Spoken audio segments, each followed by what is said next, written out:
Oi, eu sou Almir Gouveia do Vale, aluno do curso de Licenciatura de História, e vou apresentar aqui uma aula online como requisito do curso de Docência Supervisionada 3. A aula que eu vou apresentar é sobre as sociedades da Grécia Antiga. E aí eu vou seguir o seguinte sumário: a civilização cretense, a cidade grega e a escravidão antiga, Atenas, democracia antiga, e Esparta, aristocracia guerreira, o helenismo e invenções gregas. A civilização cretense. A área ocupada pela antiga civilização grega não é o que hoje corresponde à Grécia, né? Os gregos antigos eles não formavam um estado unificado, mas estenderam as suas influências sobre uma vasta área geográfica, conforme a gente pode acompanhar até aí no mapinha de amarelo, a parte amarela. Essa vasta área geográfica correspondia a leste do Mar Negro, no litoral da Ásia Menor, né, nas ilhas do Mar Egeu, na Grécia continental propriamente dita, no sul da Península Itálica, em parte da Sicília e nas duas costas do Mar Mediterrâneo, de Cirene, que fica na Líbia, até alguns pontos costeiros no que atualmente é a Espanha. Originário de quatro grupos étnicos, que eram os aqueus, jônios, eólios e dórios, que migraram para a Península Balcânica entre 2000 e 1200 anos antes de Cristo, os gregos eles criaram sociedades diferentes, mas se sentiam parte do mesmo conjunto cultural, a Hélade. Por essa razão, eles nunca se identificaram usando o termo grego, né, que é derivado de um nome que os romanos lhe deram, né, derivado de Graece. Na realidade, eles chamavam-se de helenos. E aí a gente tem que dar início a essa parte da Grécia Antiga falando de uma das primeiras civilizações da região, né, que foi a civilização cretense. A história da formação da Grécia Antiga, assim como de outros povos da Antiguidade, ela mistura acontecimentos reais com relatos fantásticos. E aí, um dos mitos mais conhecidos da Grécia Antiga é o Minotauro. Segundo o relato, em um passado remoto, a ilha de Creta era governada pelo poderoso rei Minos, que dominava todo o Mar Egeu. E aí, seguindo os conselhos do oráculo de Delfo, Minos mandou construir sobre seu magnífico palácio em Knossos um labirinto para conter um monstro de cabeça de touro e corpo de homem, que é um Minotauro. Quando o filho do rei foi morto por atenienses, para vingá-lo, Minos ordenou que Atenas enviasse anualmente 7 moças e 7 rapazes para alimentar o Minotauro. E aí os atenienses acabaram se rebelando. Então o herói Teseu penetrou no labirinto, libertou os prisioneiros e matou o Minotauro. Lógico que o Minotauro é um personagem mítico, assim como provavelmente o rei Minos, né? A lenda ela só narra de forma simbólica o tempo em que os cretenses dominavam o Mar Egeu. Creta, uma das maiores ilhas do Mediterrâneo Oriental, né, foi cenário da primeira grande civilização da Europa, a civilização minoica ou cretense, cujos primeiros assentamentos datam de 6.000 anos antes de Cristo. No terceiro milênio antes de Cristo, início da Idade do Bronze, os povoados eles tornaram-se maiores, exibindo os mais belos palácios. Em Creta, na realidade, se produziam vinho, azeite, cerâmica, tecidos e joalherias. Os cretenses eles desenvolveram amplos contatos comerciais com as ilhas do Egeu e com os egípcios, que apreciavam sua cerâmica ricamente adornada. Para os egípcios, os cretenses também vendiam madeira, vinho e tecidos coloridos. Deles importavam o linho, e a riqueza acumulada com as atividades mercantis estendeu o poder de Creta até a Sicília, no Mar Adriático, como a gente vê no mapa. Vou falar agora dos tempos homéricos. né?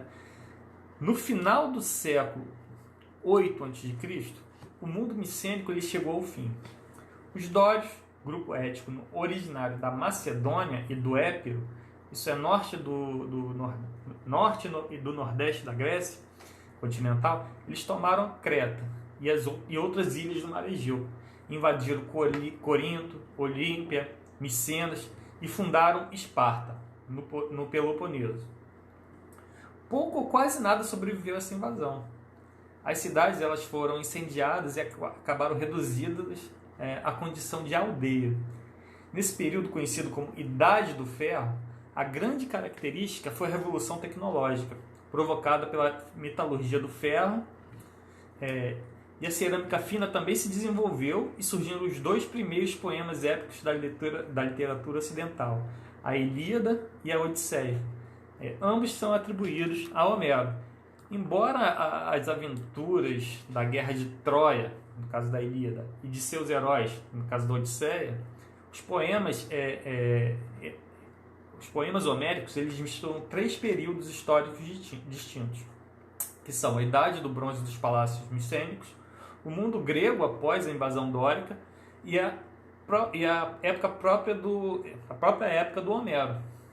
Mas ainda são uma fonte preciosa para o conhecimento da economia e sociedade grega entre os séculos 7 e 8 a.C., ou seja, no período homérico.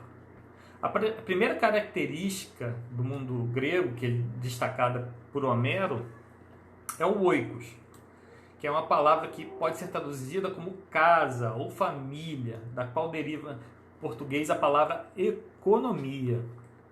O oikos, na verdade, era ao mesmo tempo uma unidade de consumo e produção, uma unidade econômica e familiar. Ele era formado pela família do chefe guerreiro, que era o líder do grupo, por todos os servidores e escravos, e ainda pela terra, pela casa, pela ferramenta, gado, armas e tudo mais que garantisse a sobrevivência do grupo. O trabalho ele era realizado pelos escravos, que eram comprados ou obtidos por meio de saque ou pilhagem. Os chefes guerreiros eles costumavam se reunir para assaltar os povoados litorâneos e roubar as mulheres e as crianças. O tratamento dado aos escravos era diferenciado. Uns usufruíam privilégios, porque eram leais ou executavam bem determinadas tarefas. Outros, eles eram tratados com desprezo. Apesar de privados da liberdade, os escravos privilegiados eles tinham melhor condição de vida do que muitos homens livres pobres. Os homens sem posses e sem nenhuma especialização, eles não tinham proteção de ninguém. No período homérico, a posição ocupada na hierarquia social, ela não dependia da liberdade jurídica do indivíduo. Ela dependia mais da maior ou menor integração com o oikos. E os chefes do oiko, eles acumulavam poder econômico e político. Juntos, eles formavam uma aristocracia fechada e reforçavam a sua união, né, por meio dos laços de parentesco, com casamentos, amizade, fidelidade. Decidiam o destino da comunidade nas assembleias, mas o povo ele limitava-se apenas a aplaudir ou vaiar. Eles não tinham direito nem a propor, nem a votar nada, né?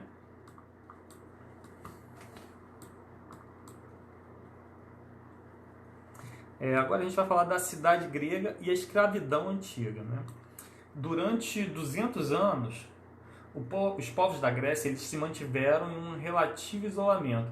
Por volta de 900 anos antes de Cristo, esse quadro começou a mudar. Com o crescimento das relações comerciais no Mediterrâneo, a população aumentou e favoreceu o aparecimento das cidades.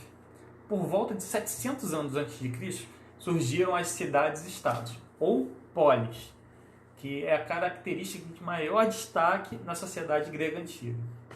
Até hoje podemos encontrar influências dessa época no mundo ocidental.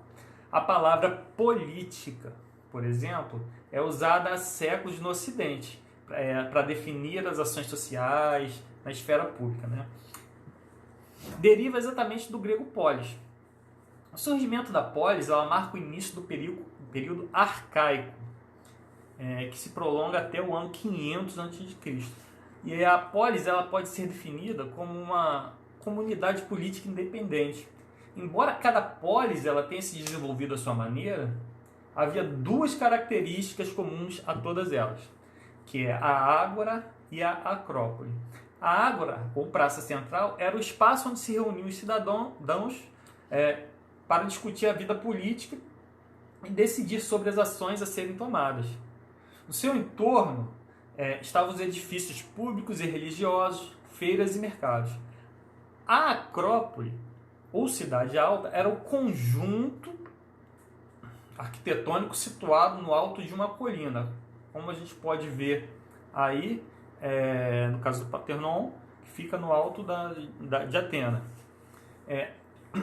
Nela eram construídos os templos, os prédios mais nobres, que expressavam o poder e a grandeza da polis.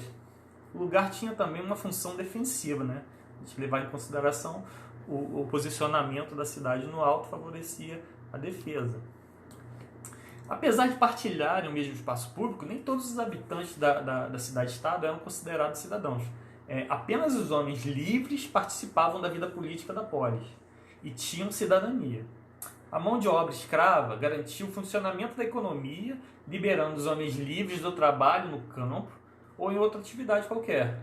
Em Atenas, os escravos, os estrangeiros, que eram conhecidos como metecos, comerciantes em sua maioria, e as mulheres responsáveis pelo cuidado da casa e da família, não eram considerados cidadãos.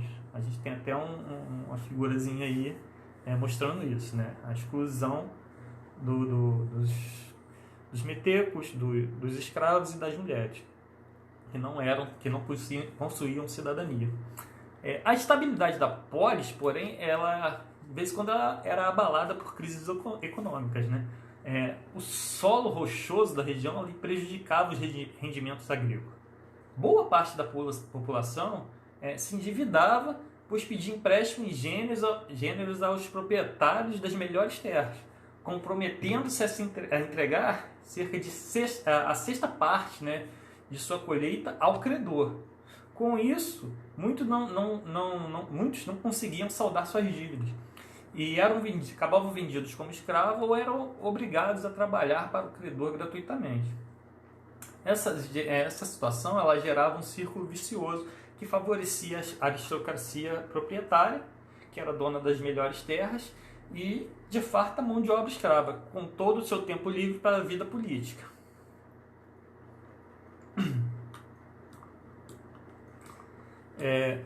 A colonização grega e a expansão comercial. Uma das soluções buscadas para melhorar esse quadro de penúria, né, dos camponeses foi a colonização.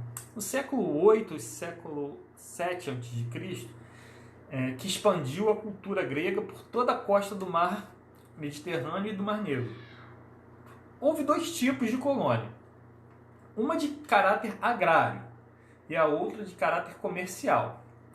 A de caráter agrário tinha os colonos, que eram liderados por um fundador oficial, com recursos da cidade-estado, que deixavam as suas cidades de origem, sobretudo em direção ao sul da Península Itálica e da Sicília, né? E nessa região, conhecida desde então como Magna Grécia, provavelmente já ouviram esse termo, os colonos fundaram novas cidades-estados e reproduziram os hábitos, a religião e o modo de vida da terra natal. Em alguns casos, para suprir a falta de mão de obra, eles subjugavam a população nativa. No segundo tipo, a colônia ela era um entreposto comercial, situado em alguma região que pudesse fornecer mercadorias indispensáveis para os gregos. É o caso de Nacraute, que é uma cidade que ficava no delta do Nilo. Atenas, democracia antiga, e Esparta, aristocracia guerreira, né?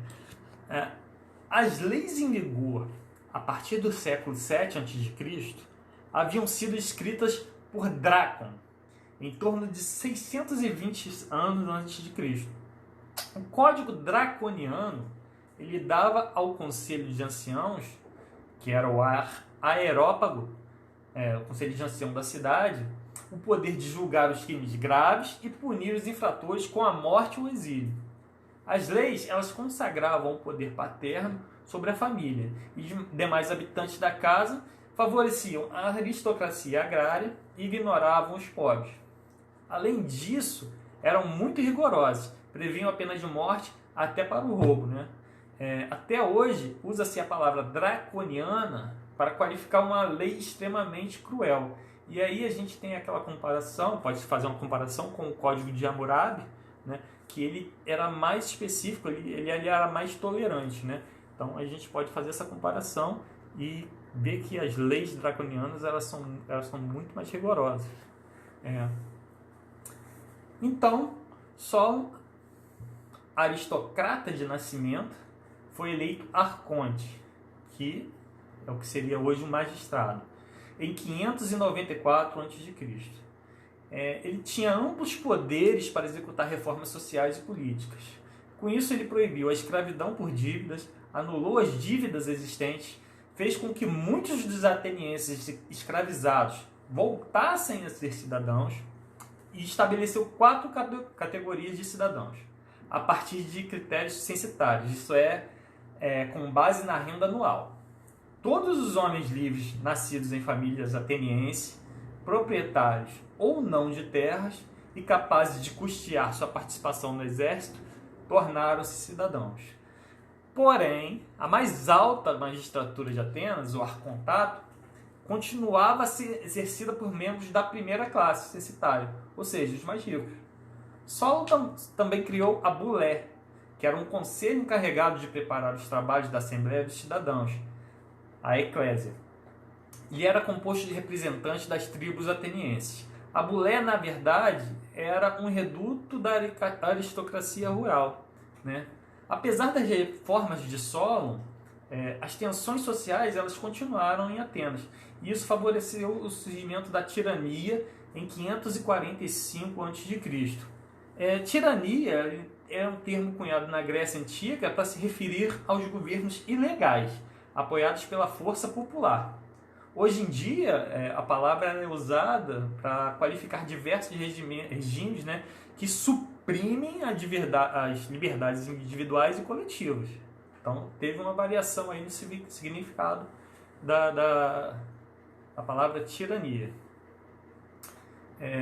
Durante o reinado de Psítaco, as famílias de agricultores elas alcançaram uma posição relativamente segura. Elas receberam as terras dos nobres exilados e empréstimos para o cultivo. Psítaco criou e encorajou a colonização da Trácia, impulsionou o comércio e incentivou os cultos religiosos, realizou grandes obras públicas que valorizaram aí os aspectos urbanos de Atenas e deram emprego aos cidadãos mais pobres. A Trácia hoje, que eu diria mais ou menos ali, é onde fica a Turquia. E ao morrer em 510 a.C., Pisátropos foi substituído. Deu um problema aqui. Pisátropos foi substituído por seus filhos. Opa. A história da formação da Grécia Antiga, assim, como outros povos de antiguidade, ela explora acontecimentos reais. Momentinho, falha nossa. Isso aí, acontece. Voltando aí, ao morrer, né, em 510, como eu estava dizendo, Psítaco ele foi sucedido por seus filhos, que não conseguiram se manter no poder por muito tempo. 2 anos depois, Clístenes, com forte apoio popular, inaugurava aí um regime democrático em Atenas, né? Atenas, tempos de democracia, né? Considerado o pai da democracia grega, Clístenes ele incluiu no corpo de cidadãos certo número de metecos e libertos, escravos, e separou cidadãos em 10 tribos e 160 divisões administrativas, que eram os demos. Você vê que aí ele ampliou bastante o acesso, né?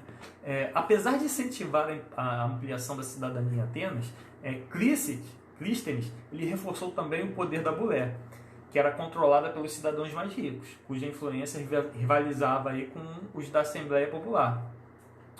O regime ateniense ele combinava assim a democracia direta, participação de todos os cidadãos na eclésia, com a democracia representativa, em que acabava prevalecendo aí o poder dos cidadãos mais ricos através da bulé, né?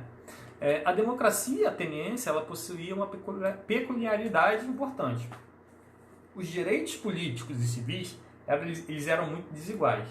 E aí, apesar de livres, os metecos eles se ocupavam do comércio, das manufaturas, porque não tinham direito de possuir nenhuma propriedade latifundiária, ou seja, eles não poderiam produzir terras, produzir em terras, né? Não tinham acesso a essas propriedades. Como os demais cidadãos, eles pagavam as taxas ao Estado, mas precisavam de um tutor para representá-lo nos tribunais. Ao menor deslize, eles poderiam voltar a ser escravos. Entre os atenienses, mulheres e jovens também não possuíam direitos políticos, né? E além de ser baseada na escravidão, a democracia ateniense ela criou paulatinamente instrumentos restritivos de cidadania.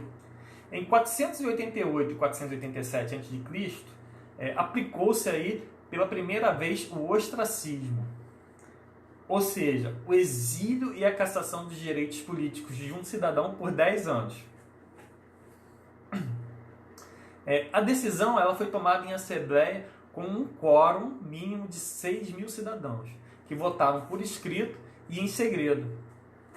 Nessa mesma época, os arcontes passaram a ser escolhidos por sorteio a partir das listas elaboradas pelas 10 tribos atenienses.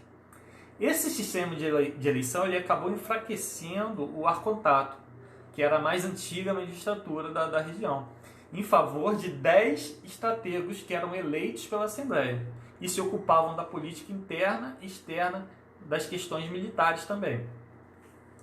Em meados do século V, novas mudanças políticas elas aprimoravam o funcionamento da democracia ateniense. Em 451 a.C., Péricles, que foi eleito aí para a função de estratego por pelo menos 15 vezes, criou uma lei determinando que apenas os filhos de um pai e uma mãe ateniense fossem considerados cidadãos. E aí, entretanto, todo cidadão metenco era considerado apto ao serviço militar. Em caso de guerra, cabia à Assembleia decidir quantos seriam recrutados. Agora a gente vai entrar aí no contexto de guerras, as guerras médicas, né? Ou, ao mesmo tempo em que se consolidava o regime democrático de Atenas, na primeira metade do século V, ocorria também o conflito entre persas e gregos, conhecidos aí como as guerras medas, guerras médicas ou guerras greco-pérsicas. O início da ofensiva persa ocorreu ainda no reinado de Dario I. As populações das colônias gregas na Anatólia se revoltaram com o apoio de Atenas, mas foram vencidas em 494 a.C. Dario I então enviou uma expedição à Grécia, mas não obteve êxito. Seu filho, após sua morte, seu filho e sucessor Xerxes I organizou outra invasão. E a guerra ocorreu sobretudo pela hegemonia comercial do mar Egeu e suas adjacências. Algumas cidades gregas elas se submeteram ao poderio do exército persa, menos Atenas e Esparta, que se aliaram e formaram aí a Liga de Delos.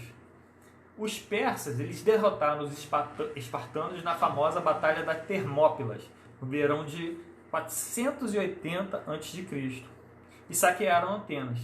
No mesmo ano, a frota ateniense ela derrotou a esquadra persa da Batalha de Salamina. Então, uma sugestão de filme aí, lógico que fictício, muito fantasioso, né? Só 300 e 300 a Ascensão do Império. Ele conta sobre as duas batalhas, né? E aí, com a vitória no mar por Atena, né? Todos os suprimentos que mantinham os exércitos em terra, eles foram cortados. Então, apesar de ter um quantitativo maior de pessoas, de soldados, os persas eles perderam a guerra devido a essa segunda batalha de Salamina, né? Atenas ela foi a cidade mais beneficiada com a vitória. A Liga de Delos ela aumentou o poderio econômico e impôs sua hegemonia ao mundo grego, com exceção de Esparta e suas aliadas, que, para combater a Liga de Delos, acabaram aí fazendo a Liga do Peloponeso. A gente vai ver mais para frente, né? A Liga de Delos ela foi criada inicialmente para defender a cidade grega de ataques persas, de um verdadeiro império, né, que era o Império Persa na época. O apogeu ocorreu no governo de Péricles, a época de ouro aí da Atenas clássica. Ela reforçou as alianças entre Atenas e as regiões fornecedoras de cereais, sobretudo ali a Crimeia, que fica no Mar Negro, e a Trácia, né, como eu já falei, que é provavelmente ali proximidades ali da Turquia. Promoveu ainda a consolidação do poder ateniense e do regime democrático e impulsionou aí o desenvolvimento da filosofia e das artes. O século V a.C. ele ficou conhecido aí como século de Péricles, o esplendor da cultura grega antiga. E prolongou-se, entretanto, aí até o século seguinte. Isso é aí por todo o período clássico, né, de 508 a.C. a 338 a.C. Agora a gente vai falar de Esparta, que é a aristocracia guerreira. A hegemonia ateniense ela foi ameaçada por outras cidades gregas, sobretudo Esparta. Como eu disse, o confronto ocorreu aí na Guerra do Peloponeso, no ano de 431 a 404 a.C., que envolveu as duas coligações. De um lado, a Liga do Peloponeso, formada por Esparta, Corinto, Tebas e outros aliados. De outro, a Liga de Delos, liderada por Atenas. O conflito terminou com a vitória de Esparta e o fim da hegemonia ateniense. Com a vitória sobre os atenienses no ano de 404, Esparta ela conquistou a hegemonia do mundo grego. Nessa época, a cidade apresentava características sociais e políticas típicas do período arcaico. O modelo de organização espartano ele era atribuído à personagem mítica Licurgo, que, segundo a crença, tinha sido inspirada pelo deus Apolo. Sua estrutura social ela era mais simples que a ateniense. Estava dividida em apenas 3 categorias: os esparciatas, ou homoioi, os periecos e os ilotas, que eram descendentes dos povos conquistados pelos espartanos. Os esparciatas, homoioi, que eram uma tradução livre de iguais, né? Eles formavam um grupo mais privilegiado e ocupavam as melhores terras. Eles eram isentos dos trabalhos manuais, estavam proibidos de toda e qualquer atividade econômica, a eles reservadas, né, em caráter exclusivo, as funções políticas e militares. Em outras palavras, cabia a esse grupo formar o exército e fornecer os 2 reis espartanos. Um desses reis ele exercia o comando do exército. Os periecos viviam em comunidades autônomas, isso na Lacônia e na Messênia. Eles eram livres, dedicados à agricultura e ao artesanato. Suas terras elas ficavam fora das melhores planícies, sendo obrigado aí a cultivar um lote de terra para cada rei espartano e participar do exército em tempos de guerra, como força complementar. E aí os ilotas, por sua vez, eles eram apenas servos do Estado. Estavam presos à terra e eram obrigados a trabalhar nos domínios conquistados pelos espartanos. Por terem um passado comum e falarem a mesma língua, eles eram mais unidos, ao contrário da maioria dos escravos atenienses, que vinham de lugares diferentes. E Esparta teve que enfrentar várias revoltas dos ilotas, principalmente na Messênia. Os guerreiros espartanos, né? Em Esparta eram realizadas assembleias ao ar livre uma vez por mês, das quais somente os homoioi participavam. Nelas discutiam-se aí as questões ligadas à política externa, elegiam-se os magistrados com mais de 60 anos e designava-se aí os gerontes, que eram os membros dos conselhos de anciãos, a gerúsia. não é nome de pessoa, é o nome do membro de conselho judicial. Na prática, a Assembleia tinha pouca influência na vida política espartana, porque não havia discussão, somente a votação de propostas encaminhadas pela Jeruse. Mas os verdadeiros governantes espartanos eram os 5 éforos, que formavam um conselho eleito anualmente pela Jeruse e detinham amplos poderes. Eles presidiam a Assembleia, fiscalizavam a atividade dos reis, controlavam a educação e a administração da polis e decidiam quando e como realizar as guerras. O mandato de curta duração evitava abusos de poder. Os espartanos eles exerceram a hegemonia do mundo grego antigo por mais de 30 anos. Essa hegemonia, ela era mais tolerada do que aceita, né? Porque eles eram inábeis da política, diferentes dos atenienses. Jamais admitiram, por exemplo, que um habitante de outra cidade ele residisse em Esparta. Entretanto, eram guerreiros reconhecidos na Grécia Antiga. Desde pequenos, né, os meninos eles eram educados nas artes militares e vinham desenvolvendo habilidades marciais e sentimento de disciplina. E aí até hoje, né, se usa a expressão disciplina espartana para qualificar uma tarefa executada com o máximo de rigor. Agora a gente vai entrar aí no mundo helenístico, que é uma mescla de Ocidente e Oriente, né? Ou Oriente e Ocidente, como eu botei. No século IV a.C., o quadro político do mundo grego ele passou por grandes mudanças. A cidade de Tebas, antiga aliada de Esparta, na Guerra do Peloponeso, ela se revoltou contra a hegemonia espartana e em 371 a.C. ela entrou em conflito com Esparta e acabou derrotada, né? Tebas passou a ocupar uma posição de liderança no mundo grego. Em 367 a.C., após uma intervenção tebana na Tessália, fronteira ocidental da Macedônia, norte da Grécia, o mundo grego ele atraiu a atenção dos macedônios. O filho do rei Filipe, que havia sido capturado como refém, permaneceu em Tebas durante 7 anos e lá ele aprendeu táticas militares. Quando regressou ali à terra de origem, em 359 a.C., ele tornou-se rei com o título de Filipe II e dedicou a fortalecer o exército macedônio. Filipe II ele promoveu uma verdadeira revolução nas técnicas militares da Macedônia.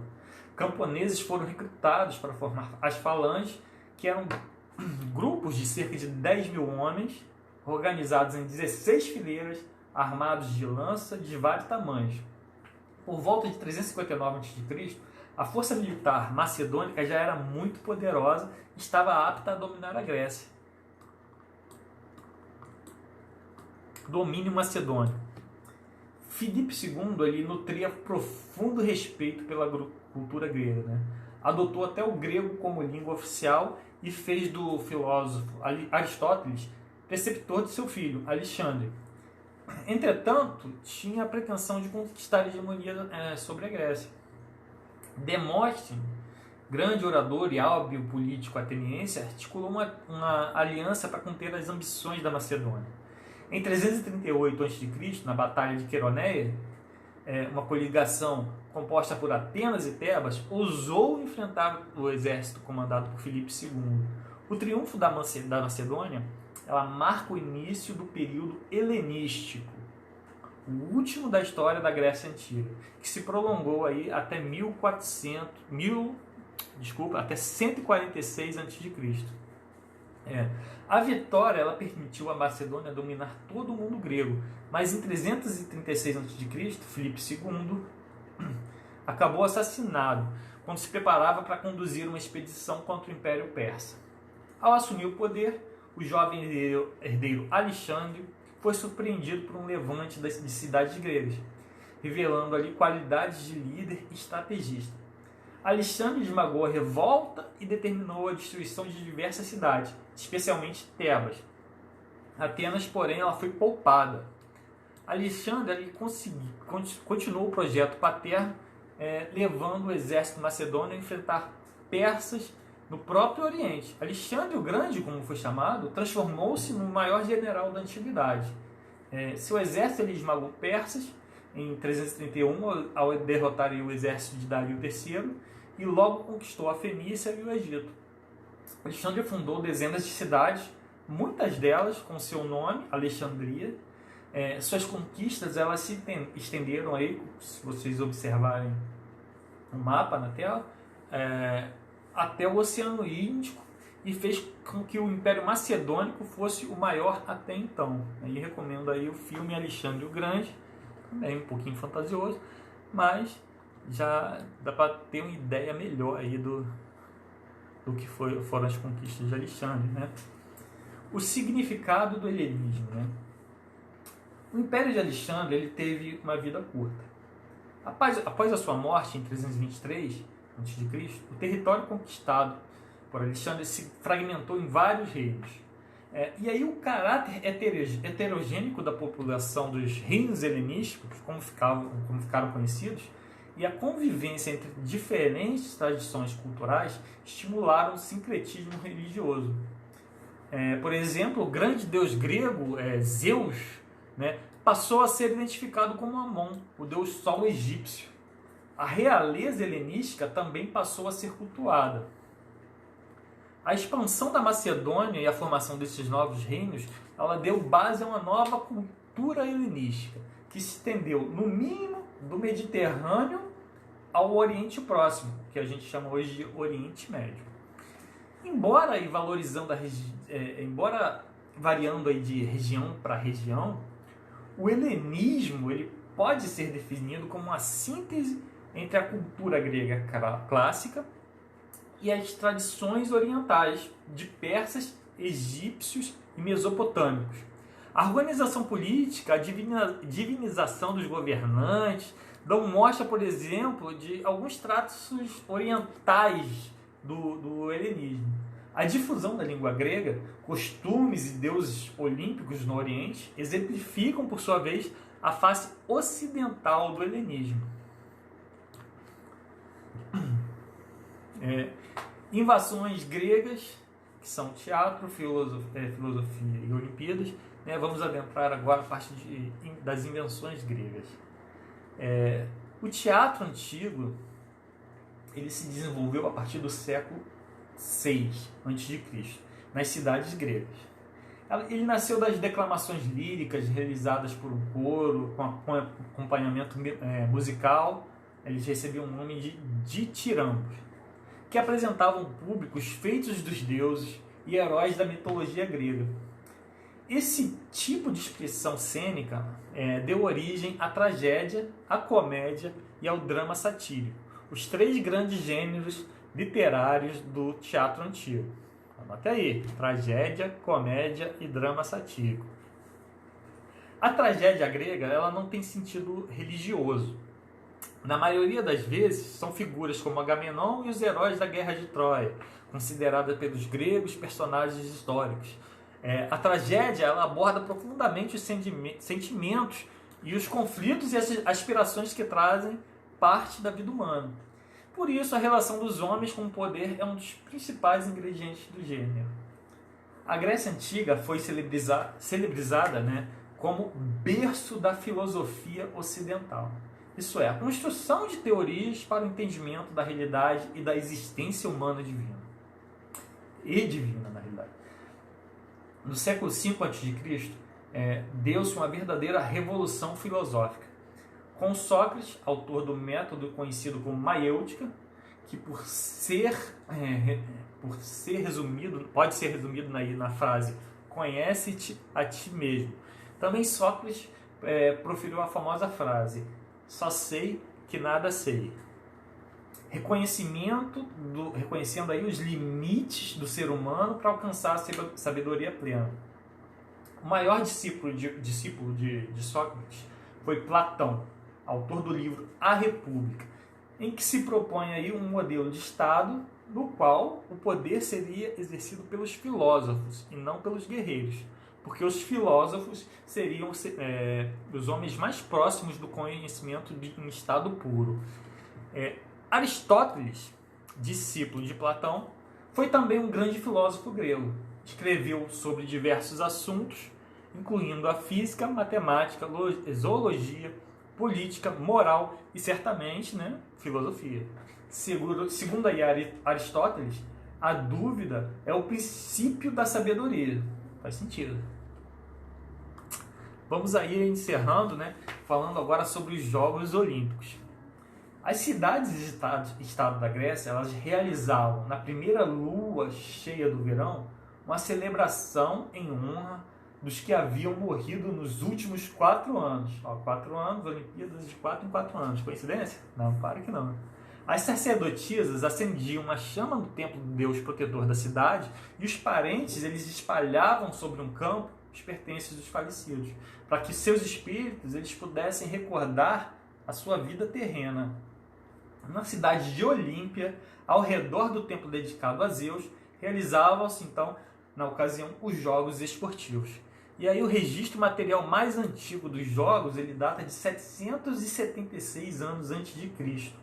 Ele trata-se de um disco de pedra, né, que foi encontrado no templo de Hera, em Olímpia, que fazia referência à suspensão da guerra e à manutenção da paz entre as cidades durante os Jogos. Entre os gregos, as Olimpíadas elas tinham um sentido religioso e cívico, né? Então aí eu encerro aqui essa aula online, agradeço aí ao tempo aí disponibilizado aí pelo professor e até a próxima.